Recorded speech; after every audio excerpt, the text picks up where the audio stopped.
Olá, hoje nós vamos falar sobre o trabalho rural. O trabalhador rural, desde a Constituição de 88, teve os seus direitos trabalhistas e previdenciários equiparados ao trabalhador urbano. No entanto, em relação ao prazo prescricional, esse só foi equiparado a partir da Emenda Constitucional 28 de 2000.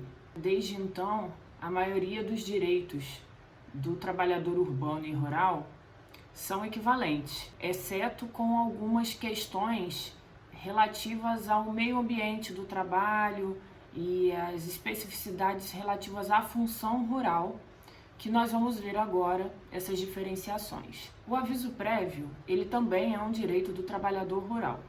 No entanto, existe uma pequena diferença na sua aplicação. No trabalhador urbano, o funcionário pode ter 30 dias de aviso prévio e ele escolhe se vai ter uma redução de 7 dias ao final dos 30 dias, ou seja, ele trabalharia menos 7 dias ao final desse mês de cumprimento do aviso prévio, ou se ele sai 2 horas mais cedo, isso no intuito de buscar um novo emprego.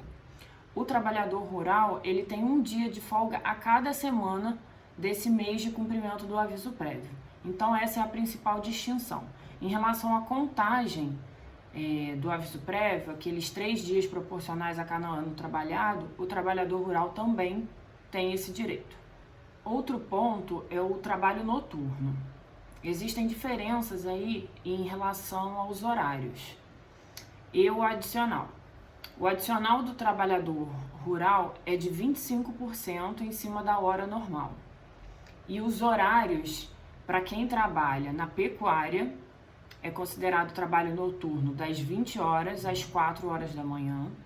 E para os que trabalham na lavoura, o trabalho noturno é considerado de 21 horas às 5 horas da manhã.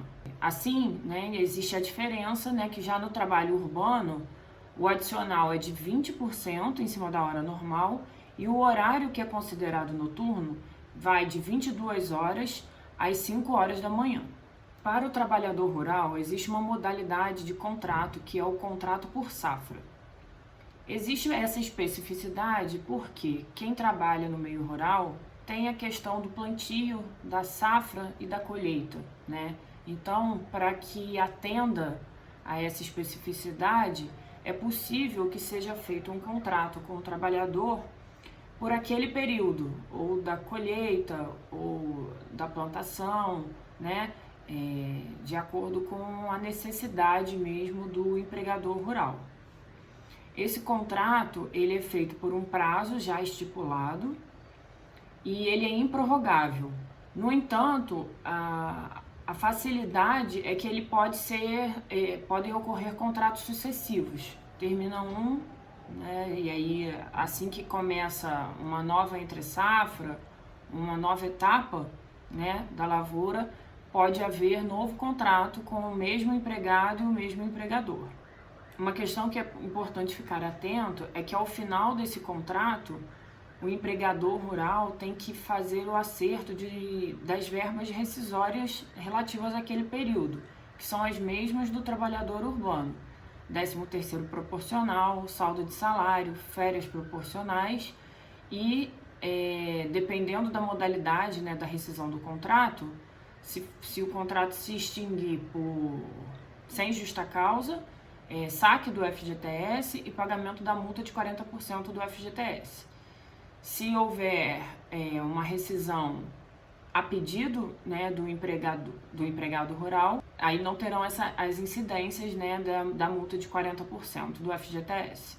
Existe uma outra modalidade que é o chamado trabalho de pequeno porte. Ele foi instituído pela Lei 11.718 de 2008, que possibilita trabalhos curtos, de períodos curtos. A única exigência, o único requisito para a validade desse contrato é que ele não ultrapasse o período de 2 meses dentro de 1 ano. Se isso ocorrer, o contrato vai ser invalidado e ele vai ficar valendo como um contrato por prazo indeterminado, o que dá outros direitos, ao trabalhador rural. Esse contrato, ele exige o cumprimento de algumas formalidades. que são necessárias e obrigatórias para a validade. Primeiro, ele deve ser autorizado expressamente por convenção coletiva do sindicato da categoria. Ele deve ser escrito, tem que ter a identificação do trabalhador, a identificação do empregado rural, o local onde é prestado esse serviço, além da devida anotação na carteira de trabalho do empregado rural. No trabalho rural, a regra para trabalhador menor de idade segue a mesma estipulação no caso do trabalho urbano.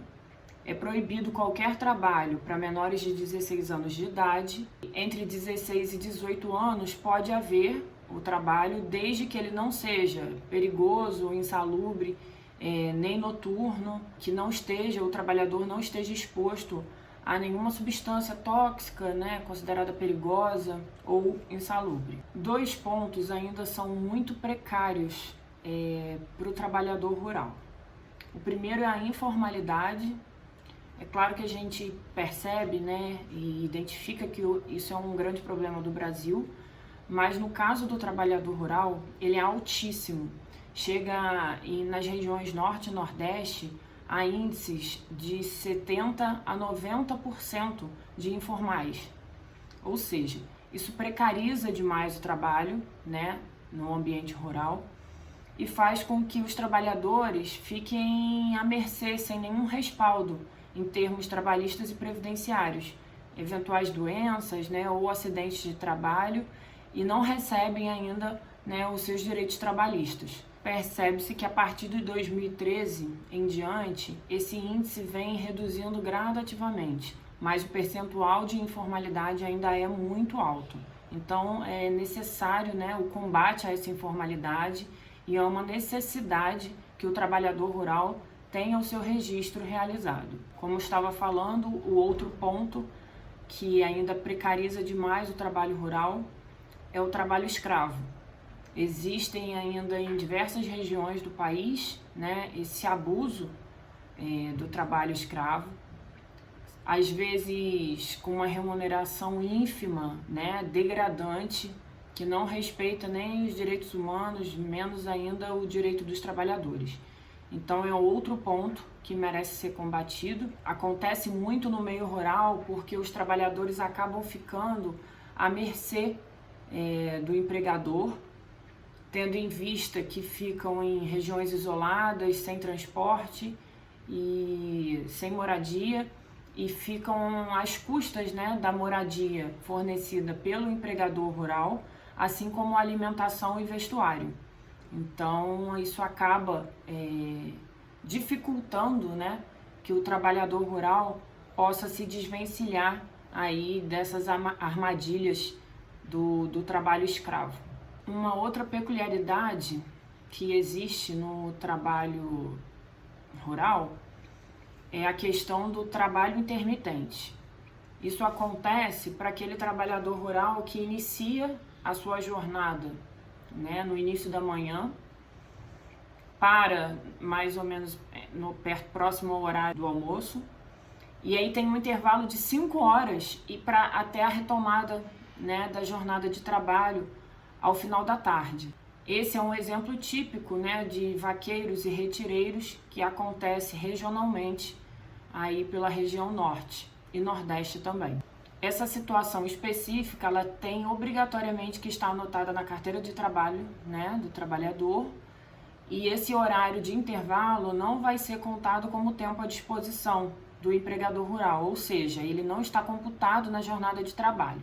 A jornada de trabalho desse empregado rural vai ser somado o período da manhã e o período ao final da tarde, que deve computar aí, o limite de 8 horas diárias ou 44 horas semanais.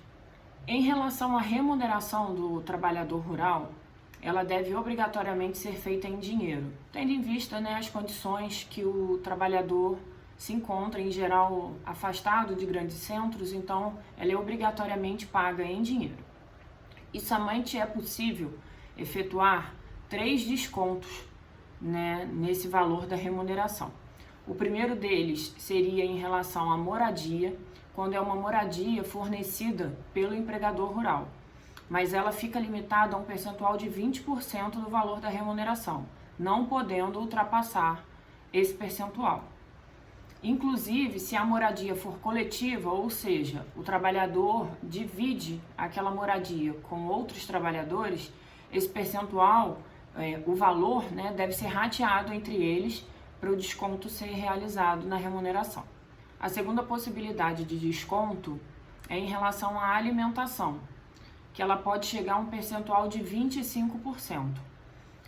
Essa alimentação ela deve ser farta, né, livre, quando fornecida pelo empregador rural. Então, poderia ter essa contraprestação de 25% da remuneração. E a terceira possibilidade de desconto seriam adiantamentos salariais, né? Às vezes, semanalmente ou quinzenalmente, o empregador rural admite um adiantamento, né? Ou seja, seria um fracionamento do salário. Então, como é recebimento de salário, ele pode ser descontado, né, da remuneração final no pagamento do mês. Num caso de eventual rescisão do contrato de trabalho, esse trabalhador que residia, né, numa moradia cedida pelo empregador rural, ele vai ter um prazo de até 30 dias para fazer a desocupação, né, dessa moradia concedida. Um ponto importante a ser analisado é que em relação a essa concessão, né, de alimento, moradia, isso não vai ter natureza salarial. Para isso, é necessário que seja feito contrato por escrito dos percentuais que serão descontados, né, dos itens que serão fornecidos pelo empregador rural, como alimentação e moradia, todos têm que estar previstos em contrato, com a anuência do sindicato e assinatura de ambas as partes, do empregador e do empregado rural. Deve ficar atento que os demais direitos são idênticos, né, aos direitos dos trabalhadores urbanos, assim como férias, 13º salário, recolhimento de FGTS, recolhimento previdenciário, ao INSS, os períodos de licença, maternidade e paternidade, as faltas justificadas, que são aquelas questões, né, dos dias, né, que possibilitam uma falta sem o desconto de salário. Todos esses direitos se mantêm, né, equiparados e igualitários ao do trabalhador urbano. Espero poder ter contribuído um pouquinho para esclarecer essas diferenças aplicáveis ao trabalho rural e ao trabalho urbano. Até a próxima!